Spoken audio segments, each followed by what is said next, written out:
Hey guys, welcome to my how to make mead like a Viking without any special equipment. So this is going to be, if you've watched other people do this, you probably know that there's lots of different ways that you can go about it. And there's lots of different things that you can use. There's fancy tools. There's carb things that keep the gas from doing whatnot. Look up carbs for making mead. You'll see what I'm talking about. But we're not going to use any of that. So this is basically, you can get all this stuff pretty much anywhere. So I'm going to give close-ups to what we have here. But basically, first off, what is mead? Mead is an alcoholic beverage created by fermenting honey with water, sometimes with various fruits, spices, and grains. The alcoholic content ranges from about 3.5% to more than 18%. The defining characteristics of mead is that the majority of the beverage's fermentable sugar is derived from honey. It may be still carbonated or naturally sparkling, dry, semi-sweet, or sweet. Mead was produced in ancient times throughout Europe, Africa, and Asia, and has played an important role in the mythology of some peoples. In Norse mythology, for example, the mead of poetry was crafted from the blood of a wise being Kvasir, and turned the drinker into a poet or scholar. Okay, so that is the history of mead and what mead is. So now we know that mead is basically the drink of the gods. So you might know that mead became popular or more known on the show Vikings. That they would do a lot of mead drinking and whatnot, and they actually did use mead as a battle enhancer. Sometimes Thor is a big connoisseur of mead, so we have Thor represented right there because he's got to make sure that things are cool with this whole mead making process. So this is what we do. So basically, I am going to show you how I do this, and it's a pretty simple process. So let's get started. Okay, so what are you gonna need? You're gonna need a pot to make the water warm, and you want it to be not so hot, maybe 90 degrees once it's all there. And this right here is a sanitizer. It's called Step 1, and so you're going to want to get that. You're going to want to have everything sanitized, including the honey container and all of the water bottles and stuff like that. So everything that I have has already been sanitized, so it is all clean and good to go. So that's the sanitizer. You just clean everything first, and what we're gonna do today is like a light. It's kind of like a light mead. So we're gonna do 3 gallons of water to the 5 pounds of honey. And so what that's gonna do is it's gonna be like a light beer. So it's like a light beer mead. So okay, so what do we have? So we have the 5 pounds of honey, and then we have, this is the yeast that I use. It's Red Star. There's different kinds. I believe that this particular yeast is like a white wine yeast. There's also champagne yeast, which is also super good. So this is going to give you your kind of like standard mead. So we have, and over here, this is where it gets super fancy. Super fancy! This is where it gets super fancy.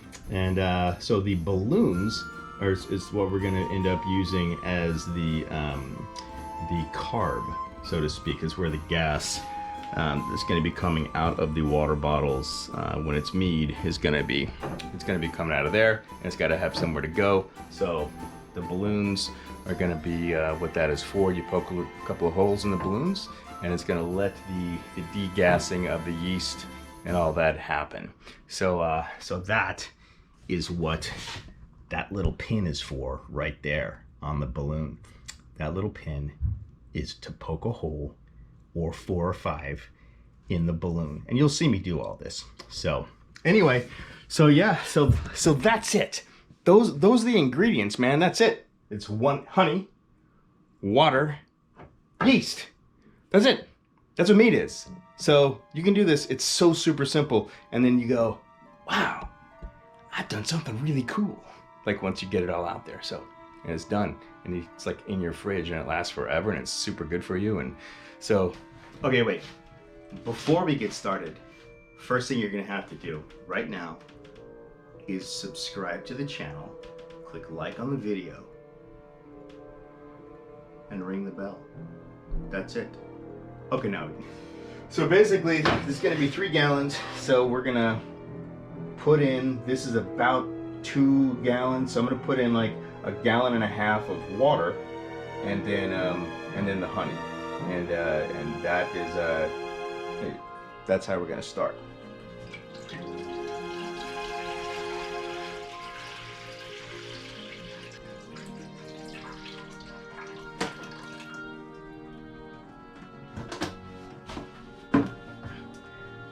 Oh yeah, I forgot something. We're gonna need a spoon. Okay, so since I realized that that was a terrible shot from before, we're gonna do like this, like a cooking show. So look at this, magic, just like I said, a wooden spoon. So basically, yeah, we're gonna heat the water up for a little bit, and then put the honey in. And like I said, this is already sterilized, so we're not gonna worry about it, because I am gonna be putting the jar into there, and so everything's gonna be fine.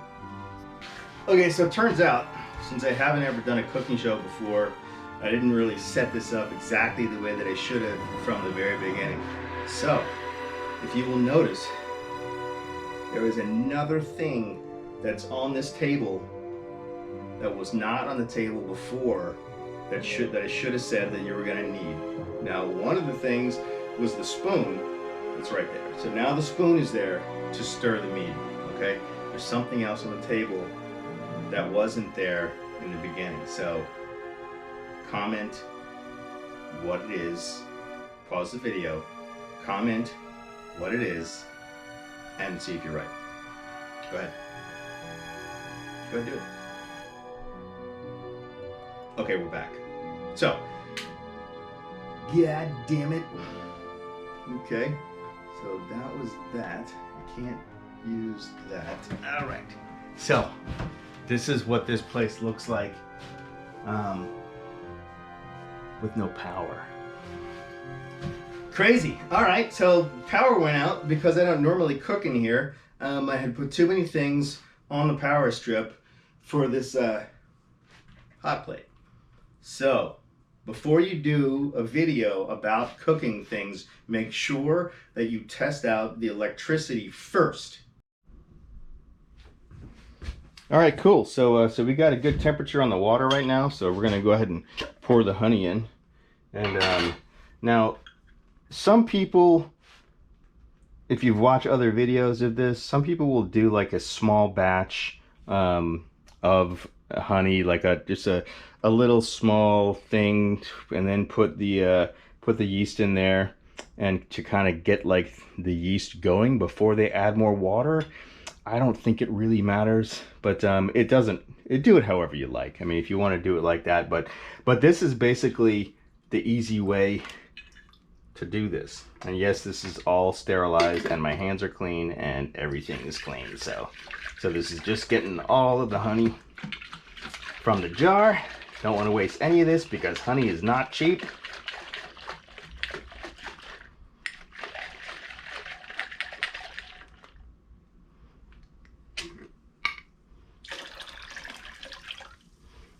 Voila. Clean jar.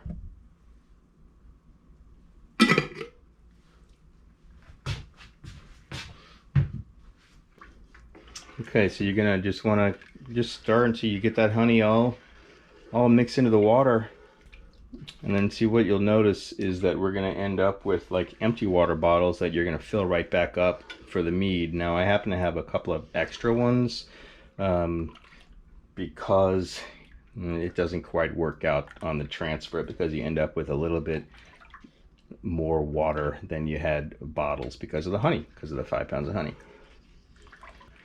Yeah, this is my grandmother's crock pot that she left to Tracy and I.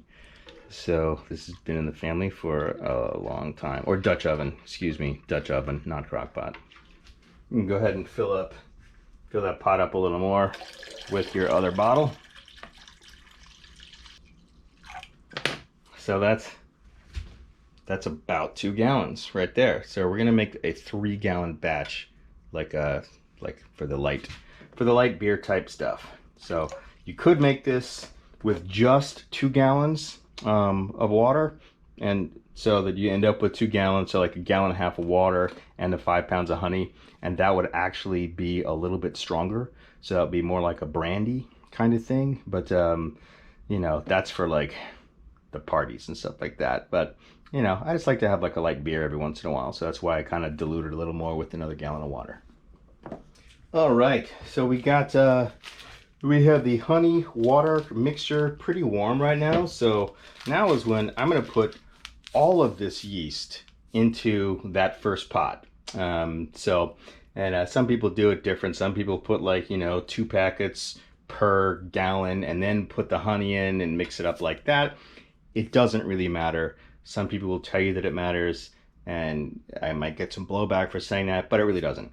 So, I mean, basically, the title of this was, you know, how to make mead like a Viking would. And so if that was actually the case, a Viking would basically put mead in a giant still and throw some wool over it and whatnot. So this is nothing like that. And we didn't have electricity, didn't have this kind of yeast that you can buy on Amazon. So this is just the simplistic kind of way of doing things, and just to show that it doesn't have to be quite so technical as you might think. So it's not a difficult thing. So yeah, so I'm just gonna put all 6 of these little packets into that jammy and then mix it up.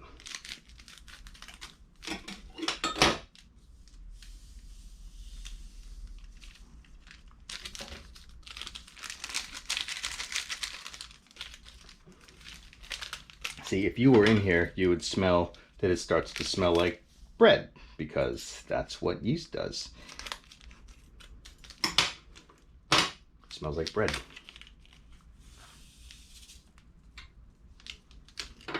Okay, so I'll take your little spoon here and mix it up.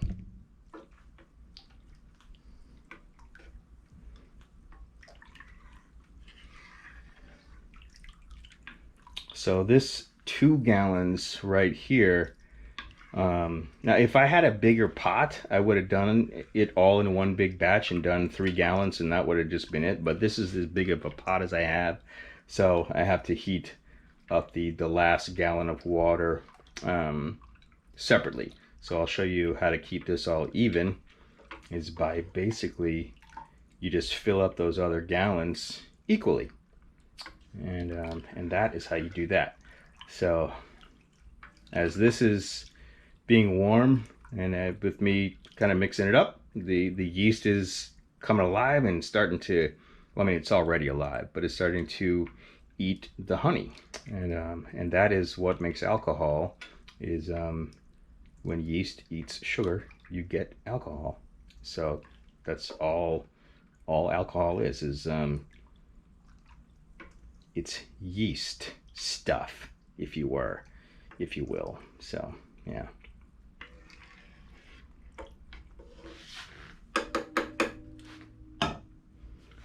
Let's clean this up. Make it like, you know, a clean kitchen, as it were. Okay, now what we're gonna do is we are going to evenly fill up these jammies right here. And these jammies are the gallons. So this is pretty warm right now.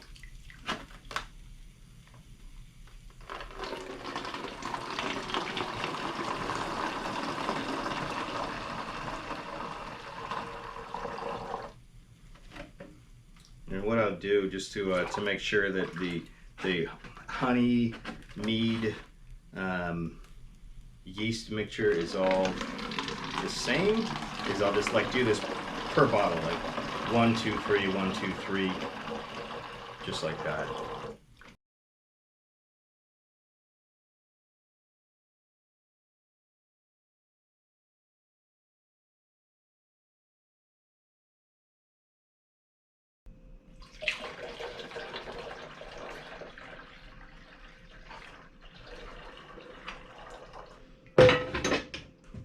Okay.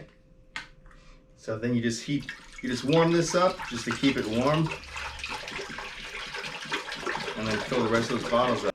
Hey guys, if you want to help support the channel, you can just go down to the description and click on our Etsy link for this Vigvisir t-shirt, which is the good luck symbol in Viking times.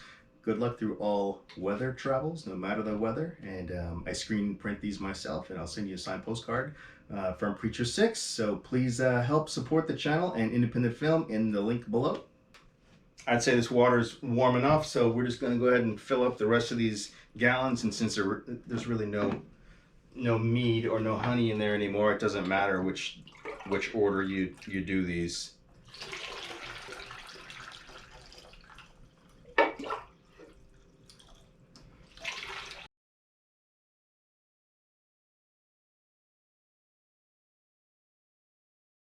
Okay, so what I like to do is I like to use leave like about 1.5 inches of gap in at the top of the bottles so that you have room for the yeast like to degas. So and now the magic of the balloons. So what are the balloons for? The balloons are, like we said in the beginning, for the top of the bottles. So you just basically put them over just like that, and then what the balloons are for is to keep oxygen from getting into the bottles, because oxygen will not make the mead good. So so you want to have no oxygen in here. So that's why you basically keep these balloons on the bottles until you are ready. And basically this is pretty fast mead. So I'd say in about a week to 10 days, you're good. You have yourself some light beer mead. So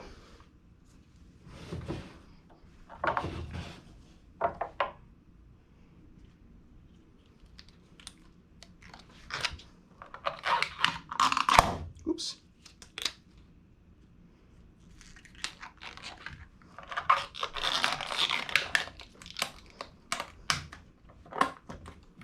All right. And now for the magic of the pin. So what you want to do is basically just poke like, through there 1, 2, 3, 4, 5 times, and then that's going to be where the gas can escape and not basically blow off the lid or something like that. So it's just a way for the bottle to degas, because that's going to be happening. Okay, so I'm going to set these up and see if we can't catch the moment that the balloons fill up so that you can see what that looks like. So we'll be right back.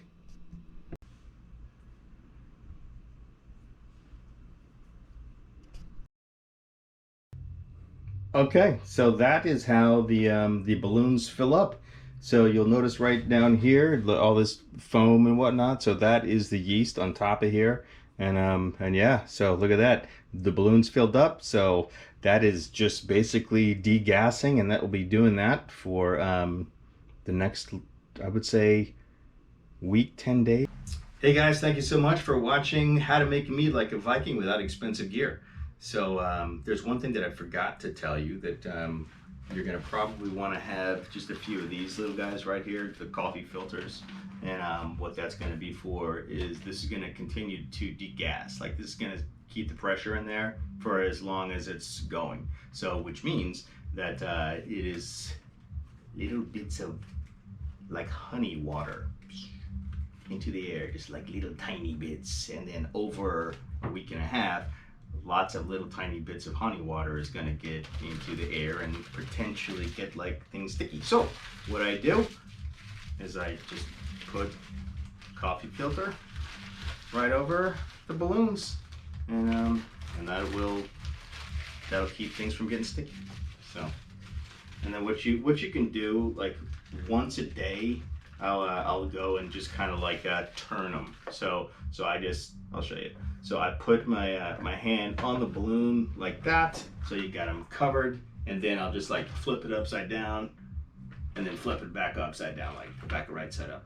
So that just like mixes the yeast up and just kind of gives a little kick. So I do that like once a day. So, so that's a good little thing right there. So you may be wondering what this is. So this is a batch that I had made before, and it's called Viking blood. And what that is there's a cherry juice and honey in that, and that is absolutely delicious. So this particular batch is stronger than this batch. So I made it with 2 gallons of the honey and the cherry juice, and so let's see if it's good, shall we? We'll just have a sip.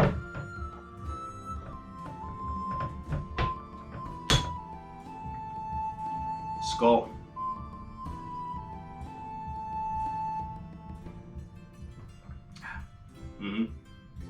That's damn good. So if you want me to do a video on how I made the Viking blood, just comment below, and then maybe we'll do a video for the Viking blood. So thank you so much. Hope you all enjoyed this, and peace out. Skull. Cheers. Slandra. We'll see you next time.